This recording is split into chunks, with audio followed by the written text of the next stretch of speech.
此地有某个人族的异魂异魄，不知凭6道轮回盘能否将这异魂异魄补全。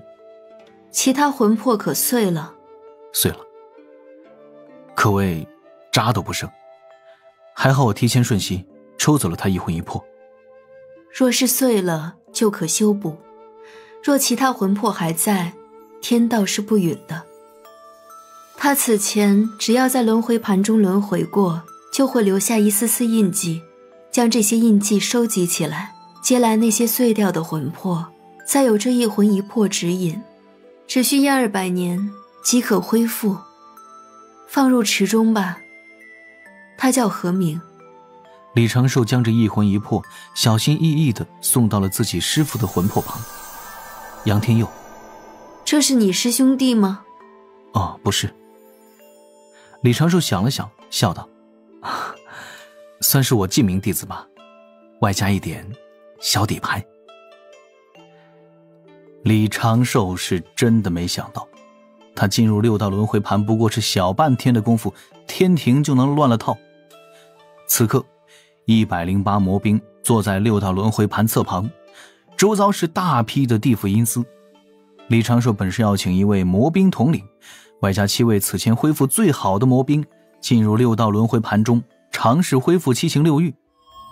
他前脚刚踩在轮回仙岛那松软的土地上，心神恢复了与各处指导人的联系，就察觉到了天庭水神府的骚乱。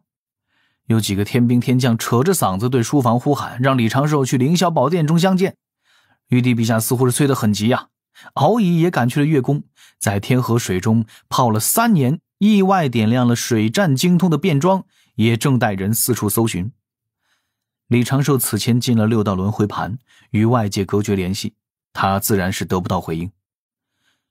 云华仙子的事情都过去半个月了，玉帝陛下又怎么了？人一时越想越气，退一步越品越亏。地府之中，李长寿对着6道轮回盘做了一个道揖，示意魔兵在此地歇息，就自行盘坐下来，心神归于天庭水神府。自己就是一个打工的小老板相照，当然是要赶紧过去了。片刻之后，李长寿云头不停，径直冲入了凌霄宝殿。正在宝殿之中来回踱步的白衣玉帝抬手开启凌霄宝殿的重重禁制。玉帝带着少许酒意，几次想开口都成了大喘气儿，最后跺脚骂道：我就受不了这个气！长庚，你给我想个办法，算回去，马上算回去！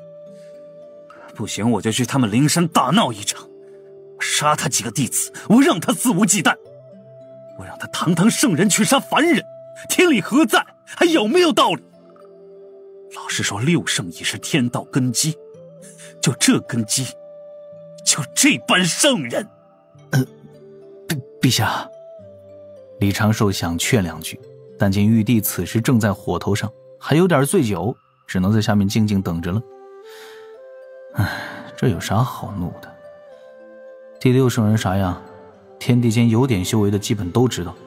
一句我看你全家与我西方有缘，那才是西方教的终极奥义，永远不能够高估敌人的道德观啊。玉帝借着酒劲儿骂了小半个时辰，发现李长寿只是一言不发，也有点骂着没劲儿了，皱眉道：长庚，你这是什么表情？觉得我骂的不对吗？陛下骂得对，但陛下在小神面前发泄发泄也就算了，这般话可别对外说啊。6位圣人老爷都是圣人老爷，虽说性情、品性、修为天差地别，但是迈入圣人境，就相当于是踏入了另一个境界。您骂品行不端的圣人，其他圣人老爷也会感觉被冒犯。玉帝皱眉缓缓点头，低声道：此事我自知晓，太清师兄、玉清师兄、上清师兄，那都是盘古大神元神的根脚，性情或高洁或洒脱，都是洪荒之中的一股清流。圣母更是有大德大悲悯，造人补天，哪一样不是功德无量之事？甚至接引师兄心思虽然深沉了一些，做事也不至于如此无所顾忌，毫无圣人面皮。准提呢？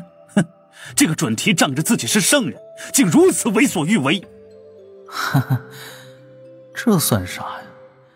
后续可以预计，且大概率有准提圣人搞事的情节，还有地心圣母庙提吟诗，那才是真正影响天地大运的事。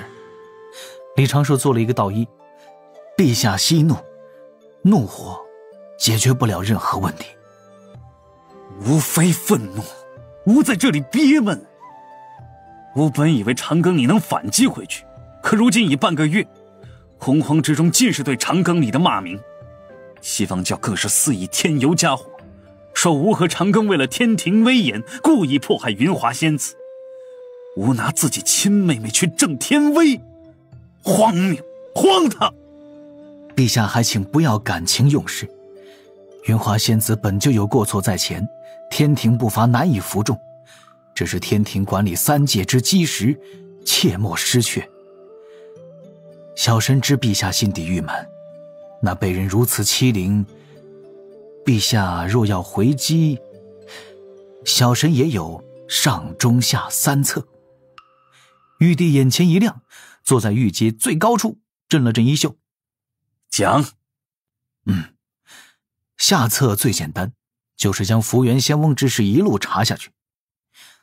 陛下只要在天庭坐镇，以天道之力包裹天庭，后续就无人可再冒充天庭仙神，如此咱们说白是黑都可。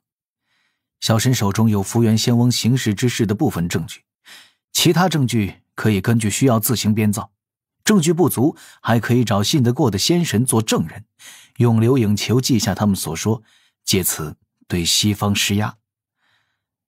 这个下策小神此前就想做了，但随后就放弃了。为何放弃？无斩圣之力，咱们再努力也只是让圣人掉点名声颜面。那位老爷敢如此行事，就是知道他再如何没下限，自身也无恙。反过来说，那位老爷可还会在乎这些？且他所做之事，其他圣人老爷也不至于发起圣人大战，故这一策不痛不痒。玉帝此时也稍微的冷静了下来，继续问：中策为何？请道祖老爷做主。但道祖老爷也不过是训诫他几句，又有何用？上策？何为上策？静待时机，反戈一击。李长寿双目之中有星光绽放，仰头看着玉帝。小神有一事须对陛下禀明。7年前，小神就已经推测到准提圣人或许早已经出手干预云华仙子之事。陛下此时尚不知，云华仙子的一双儿女中，儿子杨戬生有大气运。小神暗中查过他修仙资质，不说绝无仅有，但也堪比上古最初人族。待杨戬降生，小神就已经明白准提圣人要做什么，他要让杨戬与天庭对立，在暗中安排杨戬进入阐教之中修行，在杨戬修炼有成之后，蛊惑杨戬对天庭开战。就在昨日，杨戬被一名偶然路过的阐教仙人发现了。陛下请注意啊，这里的偶然可非是真的偶然。如今杨戬已拜得玉鼎真人为师，玉鼎真人此前正在钻研后土娘娘所赠的8九玄功，且玉鼎真人本身就是一位洪荒大能。小神料定不出100年，杨戬就会成为一方高手。玉帝恍然，所以你才将云华关押起来，到时借此让杨戬对天庭低头。陛下，杀父秦母之仇，如何能被这般轻易化解呢？李长寿笑了笑，在袖中拿出了一只宝囊，用仙力推给了白衣玉帝。玉帝有些疑惑，将宝囊打开，却见其内是10多只流影球，上面还标注了1、2、3、4。玉帝拿出第一只流影球，先是探入其中，不由一愣。那是木华书院中的画面，杨天佑、夏凝霜、华有明一同上课的情形。华有明还扭头将一本小人书扔给了后座的杨天佑。玉帝额头挂满黑线，低声道：长庚，你记这个做甚？你当年竟还用法宝将这些都记下来了。李长寿讪笑了一声，他总归要留些后手，免得玉帝和王母怪罪穆清华之事，自己也好拿出一点有说服力的证据。陛下，继续往下看吧。玉帝拿起了2号流影球，却是李长寿接云华仙子归天庭的情形，其内有云华仙子与杨天佑离别时的问候。3流影球中是龙脊所射，其内是与云华仙子一同在天庭之中游山玩水的画面。4流影球是云华仙子来月宫之中与李长寿言说自己想下凡之事，李长寿提醒了云华仙子，这与天庭规矩不符。一只只流影球看下来，其内的内容似乎不相关联，但是穿插起来就是云华仙子与杨天佑的故事。最关键的2只流影球，一只是在凌霄宝殿中玉帝下令去拿云华仙子一家回天庭，一只就是杨府内的情形。从华府的角度中拍摄的精变，能够看到李长寿护持云华仙子的一幕，也能看到那几名天兵眼中突然金光绽放。倒数第2只流影球是凌霄宝殿上李长寿反复问云华仙子是否知罪，而云华仙子跪伏下来求天庭饶过杨戬和杨禅。最后一只流影球是漫漫长夜中2小只在街口裹着破被相依而眠。这玉帝看完后许久无言，将流影球放回宝囊中，握着宝囊一阵思索。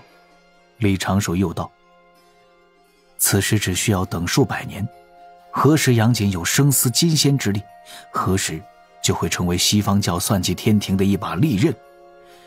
只要西方教继续推动这个计划，咱们便将计就计。自然小神后续还会去不断的干涉，不会让玉鼎真人告知杨戬实情。小神再斗胆对陛下言说几句心里话。小神在看到杨戬的资质气运之后，就已算计了西方教，借西方教之手在杨戬心底种下执念，如此杨戬才有可能会在数百年中修成金仙境。执念恨意虽然危险，但是上古时人族曾凭此打造魔兵，战胜妖庭。故小神并未在杨府做万全布置，早已算准杨天佑与杨娇的死结，但只是本着与杨天佑短暂的交集去试着救一救，尽力而已，并未强求。待杨戬崛起打来天庭，陛下只需要安排仙斗兵相迎，先散其锐气，小神再站出来引他去云华仙子之处，将他带到云华仙子的面前。陛下手中的流影球还请陛下妥善保管，以防杨戬会先来凌霄殿搞乱。小神已做了7套这般流影球，后面还会在云华仙子身周做一点阵法，能将流影球中的情形化作幻境。届时杨戬冲入云华仙子关押之地，看完这些内容，就是云华仙子站在囚笼中的情形。杨戬哪怕道心再坚固，执念再深，也应有所动摇。若杨戬还恨天庭，小神还有一点底牌可用。到这时陛下想要反击西方教，便让杨戬去闹灵山，小神会引道门之事威压西方。陛下想稳妥地保住杨戬，那就劝住杨戬，让杨戬知敌为谁，再给予杨戬母子封赏。这就是小神所能想出的上策。李长寿话音落下，玉阶上的玉帝握着那宝囊，轻轻舒了一口气。玉帝拿着宝囊，想笑又笑不出来，表情有些纠结，又有些释然。长庚，你为何能想出这些？唉，其实小神也是背后算计者，但西方教算计的是阐教，是天庭，是这个大事。小神算计的是想为天庭多一员猛将。遇到战事总是让小神这般文臣出面，当真是有些不体面呐。玉帝一愣，而后抚掌大笑。李长寿面露犹豫之色，仔细思量，细细盘算，最终还是决定把算计的其他部分也说出来，时机刚刚合适。李长寿笑道：陛下该不会以为小神的算计就此为止了吧？玉帝也是一愣：长庚，你还能有什么算计？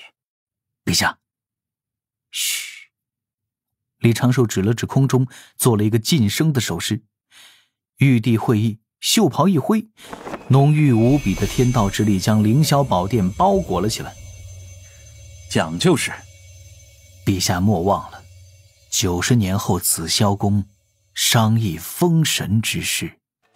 哦，小神此前养伤时就思索了许久，陛下有一事必须要争。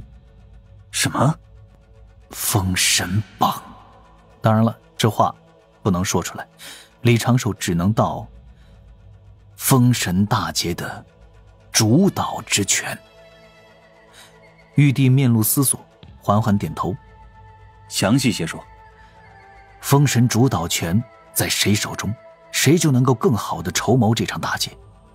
若这主导权被三教哪位圣人老爷拿去，天庭必受钳制，而这位圣人老爷也不会让自己太多弟子入天庭，